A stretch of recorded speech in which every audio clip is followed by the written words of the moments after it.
Assalamualaikum warahmatullahi wabarakatuh, anak-anak. Waalaikumsalam warahmatullahi wabarakatuh, Bu. Oke, bertemu lagi dengan Ibu Nida pada hari ini, pada pagi hari ini. Semuanya kabar baik ya? Baik, Bu. Alhamdulillahirabbil alamin. Sebelum kita belajar, ada baiknya kita berdoa terlebih dahulu. Berdoa dimulai. Bismillahirrahmanirrahim. Rabbi Rabbi zidni ilman warzuqni. Amin. Hari ini kita akan belajar materi ilmu pengetahuan sosial atau IPS. Tapi sebelum kita masuk ke materi, Ibu ingin mengajak anak-anak semua untuk bernyanyi bersama. Kita bernyanyi bersama ya. Iya, Bu. Oke, Ibu nyalakan. Maju tak gentar, membela. Maju tak gentar, hak kita maju serentak, mengusir penyerang. Maju serentak, tentu kita menang. Bergerak, bergerak, serentak, serentak, menerkam, menerjang, terkam. Tak gentar, menyerang, menyerang, majulah. Sekarang kita akan masuk ke dalam materi kita.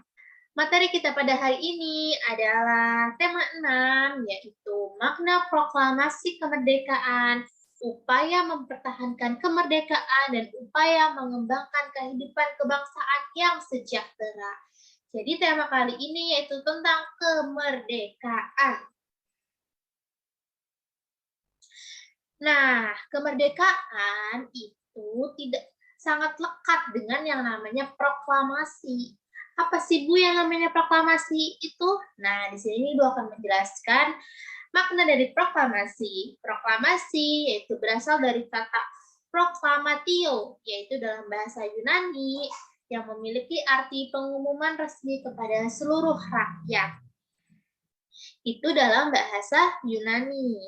Nah, pengumuman yang dimaksud adalah pengumuman yang berhubungan dengan ketatanegaraan. Jadi intinya proklamasi ini merupakan pengumuman yang bersifat ketatanegaraan, di mana pengumuman ini adalah pengumuman tentang kemerdekaan dari suatu negara, yaitu Indonesia, negara kita yang tercinta. Nah, ada yang tahu teks proklamasi seperti apa? Di sini Ibu akan membacakan teks proklamasi.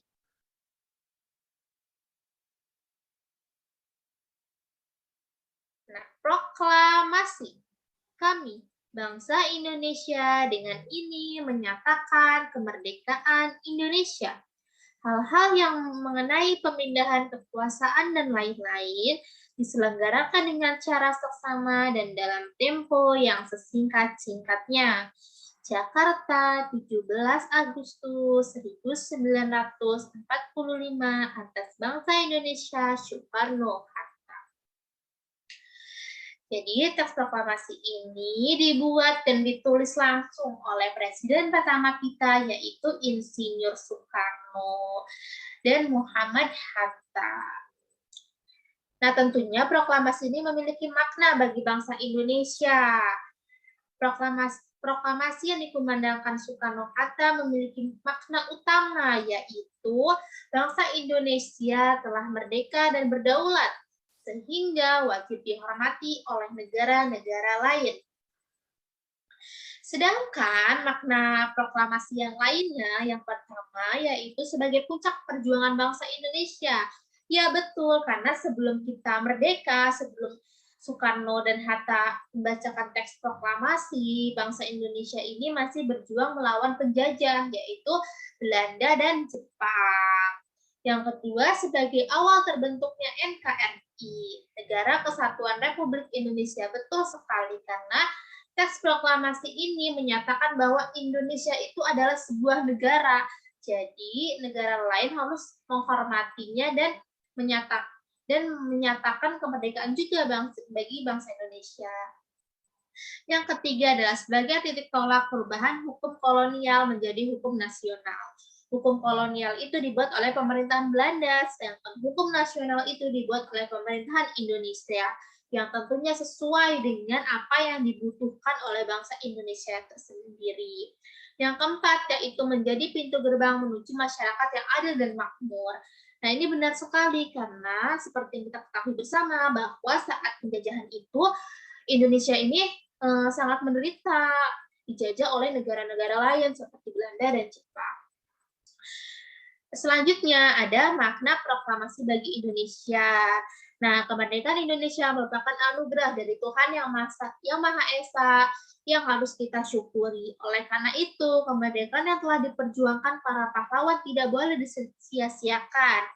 Kemerdekaan harus dipertahankan serta diwujudkan dalam tindakan nyata guna mencapai tujuan internasional. Betul sekali. Jadi kita harus menghargai perjuangan para pahlawan kita untuk memerdekakan bangsa Indonesia ini. Jangan sampai kita menyia-nyiakan perjuangan dari para pahlawan, karena saat perang, saat penjajahan, itu banyak pahlawan kita yang gugur untuk memerdekakan Indonesia ini. Jadi intinya kita harus menghormati jasa para pahlawan. Selanjutnya nih ada contoh upaya, yaitu untuk mengisi kemerdekaan. Nah, upaya-upaya ini, perilaku atau sikap yang harus kita mengisi kemerdekaan sebagai upaya untuk menghormati jasa pahlawan. Apa aja Bu upayanya? Yang pertama yaitu rajin beribadah dengan khusyuk sesuai agama yang dianutnya. Ya betul, kita sebagai makhluk ciptaan Tuhan harus selalu mengingat Tuhan, yaitu dengan cara beribadah yang khusyuk sesuai agama yang dianutnya. Jika Islam, maka sholat, mengaji. Jika Kristen itu ada beribadah di gereja setiap minggunya, dan agama-agama yang lainnya. Yang kedua adalah mengikuti upacara dengan hikmat. Nah, ini betul sekali, karena dengan kita mengikuti upacara, itu merupakan salah satu perilaku kita yang menghargai jasa para pahlawan. Selanjutnya yaitu belajar dengan giat, rajin, dan tekun. Nah, ini benar sekali. Mengapa demikian? Karena negara kita kan sudah merdeka. Nah, kita juga harus merdeka. Merdeka dalam arti kita harus memiliki kemampuan yang mampu bersaing dengan negara-negara lain, agar negara kita juga tidak tertinggal. Yang keempat yaitu menjaga kerukunan dengan teman termasuk saat bermain. Nah, ini betul sekali. Jika anak-anak ibu sedang bermain, jangan sampai nanti ada yang bertengkar, berkelahi sampai ada yang menangis atau terluka. Itu tidak boleh dan tidak baik. Sampai sini saja materi kita pada hari ini.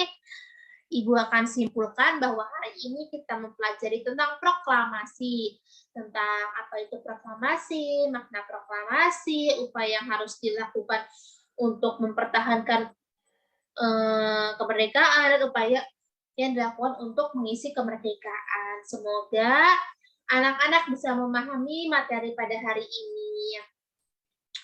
Ibu cukupkan sebelum kita mengakhiri meet kita pada hari ini, kita berdoa terlebih dahulu. Berdoanya cukup membaca hamdalah, alhamdulillahirrahmanirrahim.